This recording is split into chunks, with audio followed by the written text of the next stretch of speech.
வணக்கம். குழந்தைகளுக்கு அதிக ஃபீவர் வந்துடுச்சுன்னு வச்சுங்களேன், வலிப்பு வரும். அது பேர் குழந்தை வலிப்புன்னு பேர் வச்சுருக்காங்க. சைல்டு கன்வல்சன், இழுப்பு. இது வந்துடுச்சுன்னா குழந்தை தண்ணியில் மறந்துடுவாங்க, இழுத்துட்டே போயிட்டுருக்கும். அது உடனே சரி பண்ணலாங்க. என்னன்னா ஒரு வர்ம பிராண யோகா இருக்குது. காது குத்துற இடம் தாங்க. இப்போ நம்ம காது குத்துற இந்த காது பகுதி தொங்குது இல்லைங்களா, இந்த காதோட கீழ் மடலை பிடிச்சிட்டு லேசாக ஒரு 30 செகண்ட் அழுத்தினாலே போதுங்க. 30 செகண்ட்ஸ். அந்த 30 செகண்ட்லேயே அந்த குழந்தைக்கு அந்த வலிப்பு குறைஞ்சிடும். இது போதும் தானே.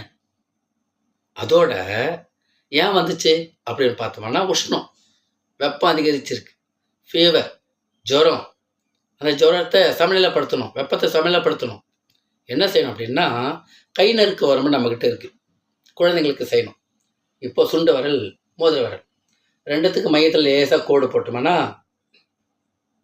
இங்கே ஒரு பள்ளம் வருது பாருங்க. இந்த பள்ளத்தில் மெதுவாக வெதை டச் அப்படியே டச் பண்ணுறோம்.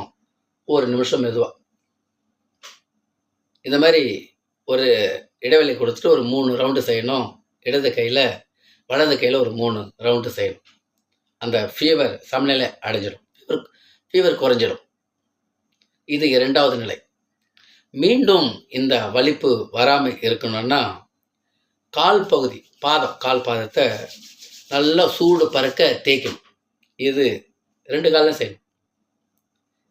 பர்மனெண்ட்டாக அந்த வலிப்பு வராமல் இருக்கணும்னா, சூரியனுடைய 7 வண்ணங்களில் நீல வண்ணம் குழந்தைக்கு தேவை. அது மட்டும் பிரித்து தரணும். அதுக்கு நம்மக்கிட்டே ஒரு வழி இருக்குது. என்னென்னா, ட்ரெஸ் இருக்கு இல்லைங்களா, துணி, கால் சட்டை, கை சட்டை, நீல கலர் ட்ரெஸ்ஸு போட்டாலே போதுங்க. அந்த சூரியனுடைய கதிர்கள் நீல சட்டையில் பட்டு அந்த நீல வண்ணம் உடலுக்குள்ளே போயிடும். அப்போ போகும்போது மீண்டும் அந்த வலிப்பிலிருந்து வராது. குழந்தைக்கு சமநிலை அடைவாங்க. நர்வஸ் டிஸார்டர் வராது. இது தொடர்ந்து நம்ம குழந்தைக்கு பராமரிப்போம், குழந்தைகளை காப்போம். நம் நலம் நம் கையில். அன்புடன் உங்கள் கண் ரவிவர்மன்.